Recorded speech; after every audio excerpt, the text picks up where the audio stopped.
Imagine working for a brand that really preaches to like support Black-owned businesses, that kind of lured you in, only for them to ghost you, refuse to pay, supposedly file for bankruptcy, but when you look online, they're still operating until this day.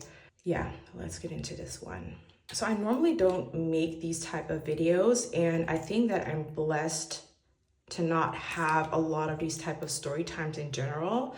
But I gotta say, this one hurted me personally. So for the people who don't know me, I more so create like science-based content because that is my background. I'm a trichologist and cosmetic chemist, and I like to simplify the science of not only practices and hair and scalp, but also formulations and yeah, you name it.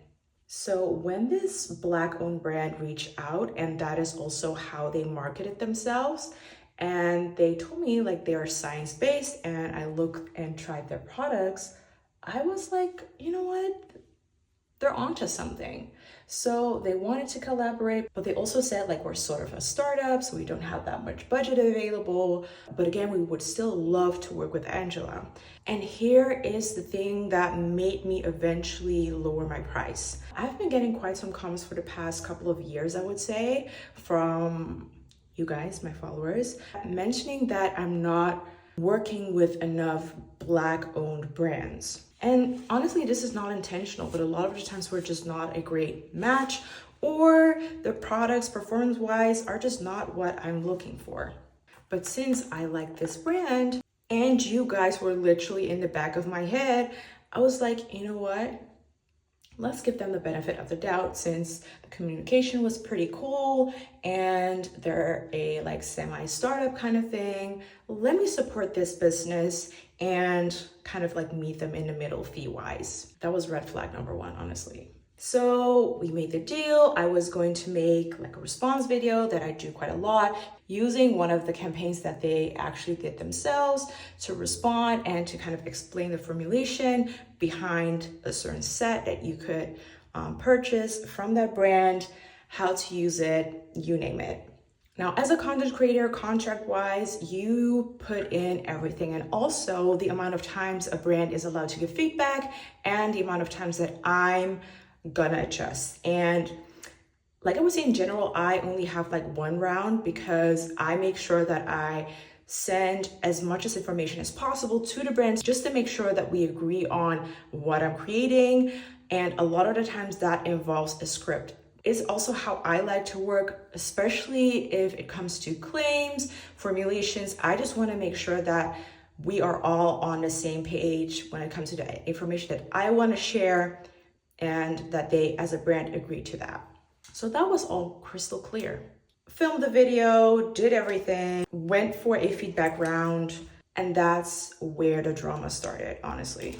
I started to notice that this brand just didn't know what they wanted. They only had like one minor adjustment in the feedback round that they wanted to be adjusted, and that had to do with the packaging of the product. So they actually sent me the wrong packaging of one specific product, and I was like, oh, I thought that was the original packaging. Like it was like a refillable packaging, and that packaging, like one out of that set wasn't the right one, but I filled it, it worked. So I kind of was like, the product is good, so why, you know what I mean? Minor thing. I was like, you know what, send me the right packaging. I will make sure that the pouring in part will be in the right packaging. And in that way, people will see that it's the right one. They send it, I refilmed that, I sent that over. And then all of a sudden they came up with other things they wanted different in that video.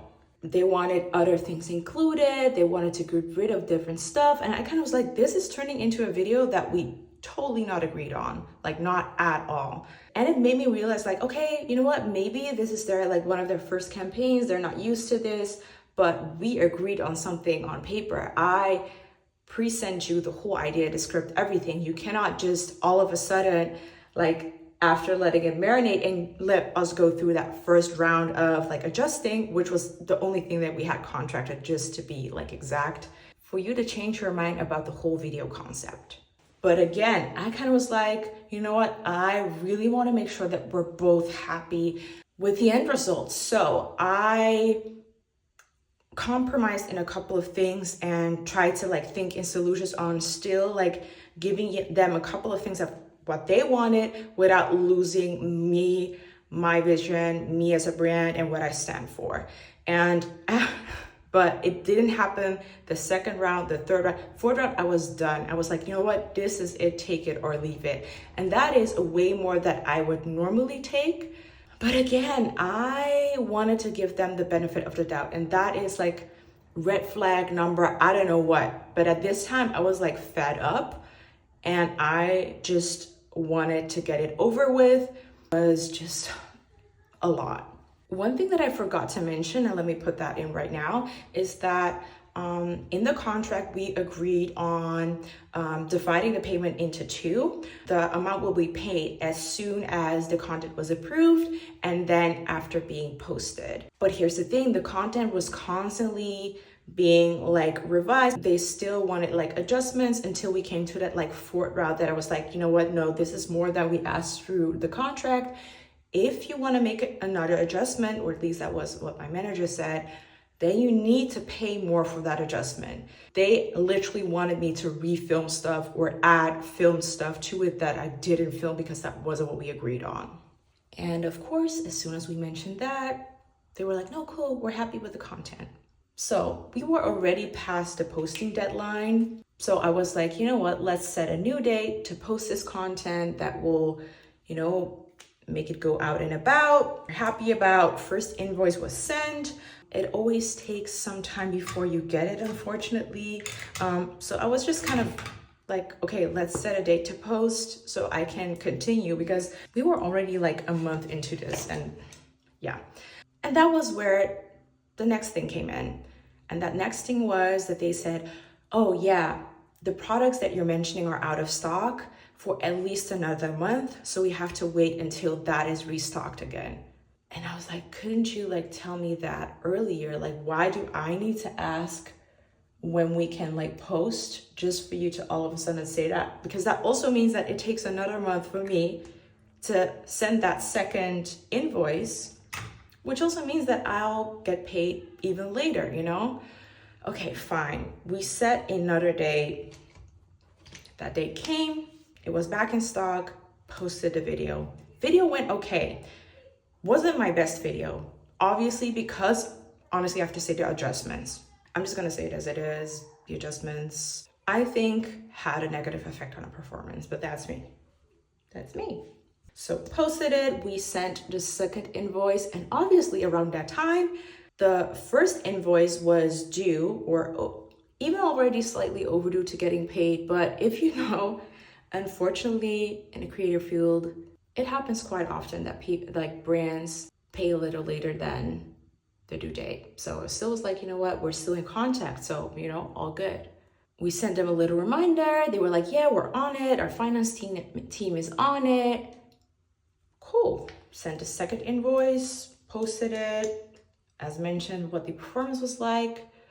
And yeah, then a week after that, that first invoice still wasn't paid. So my management emailed them, and that is where the contact like started to become a little bit more difficult. Like they weren't replying as quickly. They constantly were saying, yeah, like, yes, we're on it. I mentioned it to the finance team. Let's be so for real. If you're a small company, there's no finance team.